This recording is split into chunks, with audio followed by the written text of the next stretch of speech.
Mas alam na ng isang ina ang pakiramdam ng masaktan kaysa sa iyo na nagsisimula pa lang sa buhay.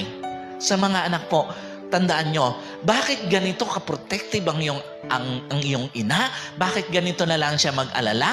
Bakit ganito na lang siya magpaalala? Kasi nga, alam na alam ng iyong ina kung ano ba ang pakiramdam ng magkamali kesa sa iyo na nagsisimula pa lang sa buhay.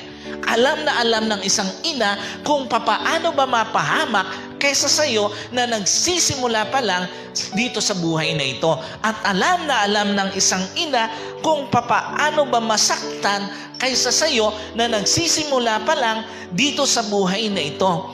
Kaya nga, totoo yung sinasabi ng maraming mga matatanda na maiintindihan mo lang at mauunawaan mo lang ang iyong magulang pagdating doon sa point na magulang ka na rin. Doon mo marirealize bakit ganito na lang ka-protective ang nanay ko. Lalo na pag nagkaanak na rin kayo doon sa mga anak, doon mo marirealize bakit gano'n na lang magpaalala ang nanay ko. Bakit gano'n na lang mag-alala yung nanay ko sa akin.